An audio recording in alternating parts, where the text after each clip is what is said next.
대치를 하고 있는 게 도시개발에 맞는 방식이고 그 흐름으로 가야 된다고 이 거주가는 주장하는 겁니다.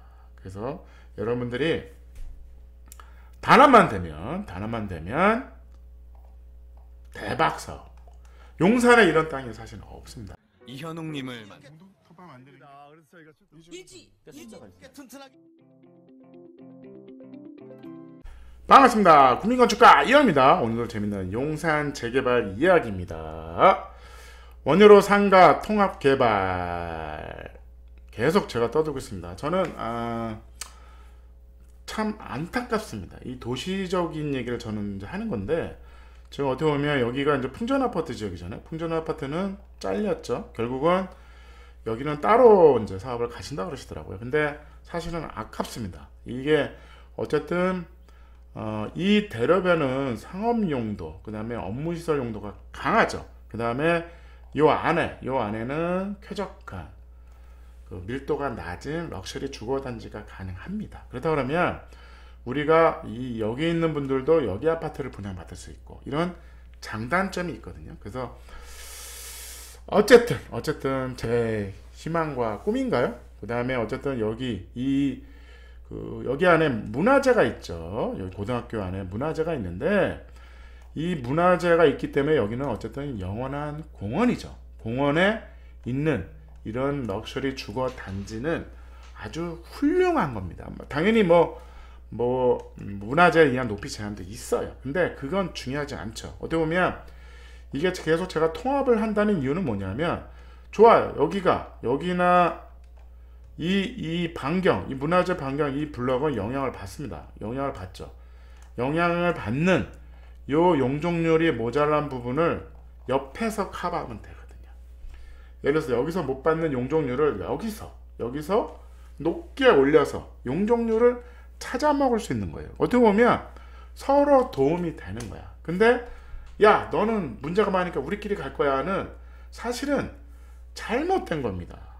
아니 이게 다 도움이 된다니까?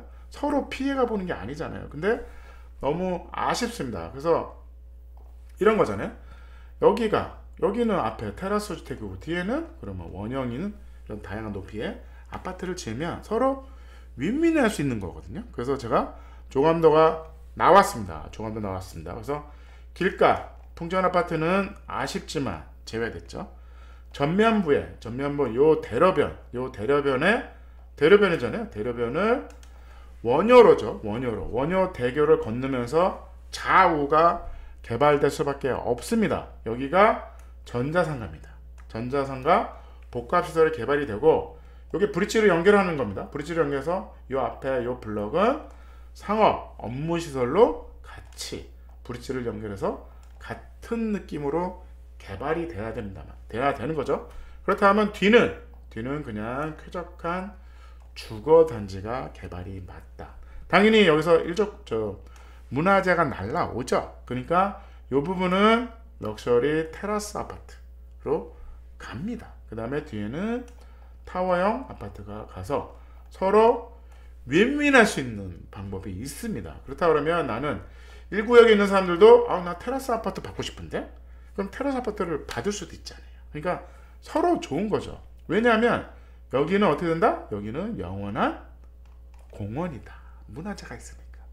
여기는 아무것도 못 지으니까 문화재가 있는 그 바로 뒤에 테라스 아파트잖아. 전면에 가리는 게 없어. 그러면 이게 괜찮은 주거단지가 되고 여기가 쾌적하다는 거죠. 심지어는 여기 모자란 용적률을 대로변으로 줄 수도 있다. 그 다음에 이렇게 되는 거죠. 테라스 아파트 500세대, 원형 아파트 540세대. 그 다음에 주상복합. 그래서 1구역이 900세대가 나오고요. 2구역이 또 900세대가 나옵니다. 한 1800세대. 작은 평형을 더 넣을 거냐 그러면 2000세대도 나와. 그렇게 엄청난 효과가 있는 겁니다. 그래서 장점이 많다. 통합을 해야 된다. 제일 큰 통합의 이유는 있습니다. 아주 결정적인 거죠.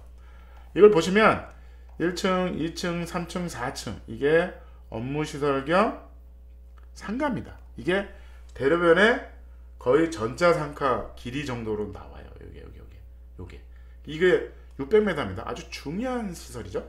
근데 이게 통합이 되면 요 두 개 층은 지하다. 지하는 뭐다? 용적률에 안 들어간다. 근데 문제는 뭐냐? 통합이 돼야 이 1, 2층을 용적률을 공짜로 얻을 수 있다는 겁니다. 설계자로서는 너무 안타까운 거예요. 여기에 가운데 길을 없애며 길을 이쪽으로 돌린 다음에 이 길을 없애면 여기가 어떤 계곡 같아요. 계곡 같은 거를 메꾸면 여기는 어떻게 된다?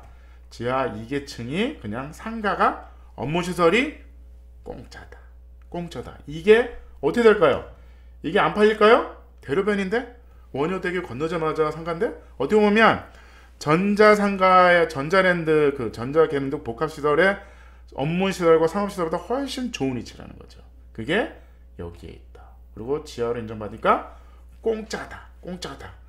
이게 팔리면 어떨까요? 그러면 비례율이 장난 아니게 올라가는 거죠. 그렇다면 비례율을 하는 거 뭐죠? 내 가치평가가 높아지니까 분담금이 거의 없을 수도 있다. 이런 좋은 장점이 너무 많아. 그래서 통합을 하길 바라는 겁니다. 지금이라도 늦지 않았어요. 여기 원효로 4가 풍전아파트 블록도 붙어서 같이 사업을 하는 게 어떨까 싶은 거죠. 아직 시간과 기회는 남아 있습니다. 남아 있어서 이 조감도가 옆으로도 연장이 돼서 이 지하상가 지하로 인정받지만 사실은 왜 여기가 높고 여기가 낮아요. 그래서 지하상가로 인정을 받고 그 다음에 이 전자랜드와 브릿지로 연결되는 이런 여기 보시면 조감도 투시도 보시면 요 브릿지가 연결이 돼서 전자상가 쪽으로도 건너가는 겁니다. 그러면 이 원효대교를 건너자마자 브릿지가 보이는 거죠. 그리고 양쪽에 이런 매머드한 양쪽으로 업무시설이 서로 대치를 하고 있는 게 도시개발에 맞는 방식이고 그 흐름으로 가야 된다고 이 건축가는 주장하는 겁니다. 그래서 여러분들이 단합만 되면 대박 사업. 용산에 이런 땅이 사실은 없습니다. 그리고 여기가 정비창의 정문이창 입구잖아. 그 다음에 여의도에서 건너자마자 원효대교 건너자마자 보이는 땅이 연효로 3가 1구역 2구역이다. 그 다음에 이 고등학교에 있는 이 문화재, 이게 오래된 고대 학교가 있어요. 근대 학교로 인정을 받은 거라서 문화재가 있습니다. 이 문화재가 있어서 여기는 영원한 공원이다. 이 장점인 거니까 단점이 아니라 장점이잖아. 근데 이걸 잘라. 그러면 서로 시너지가 없다. 아니 여기 1구역 입장에서는 야 2구역 니네들은 손해잖아. 아니라니까요. 여기가 훨씬 비싸다니까 아파트가 여기보다. 왜? 앞에 전면에 영원한 공원이잖아. 그렇다 그러면 그거에 맞는 테라스 아파트를 가면 된다. 그렇다 그러면 서로 통합을 해서 시너지 효과를 얻을 수 있지 않냐. 물론 나눠서 용적률이 있으니까 900세대 따로 하면 돼.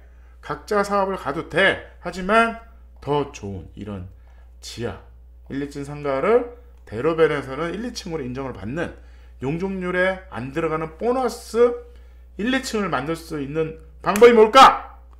통합밖에 없다. 통합을 우리는 해야 된다고 제가 설계하고 제가 난리를 치고 있는 겁니다. 왜 그러냐고요? 너무 안타까워서. 이 땅에 힘이 있습니다. 이 땅에 이유가 있고 이 땅이 왜 여기 있고 그 이유에 맞게 도시는 발전하는 건데 모르겠어요. 이 두 구역의 이해관계의 주민들의 관계는 잘 모르겠지만 저는 그걸 떠나서 전체적으로 땅에 대해 가진 가치, 위치, 그 사업성을 보는 거죠. 이게 너무 안타까워서 영상을 올립니다. 제발 좀 1구역, 2구역 통합을 하시길 바랍니다. 부탁드릴게요. 감사합니다.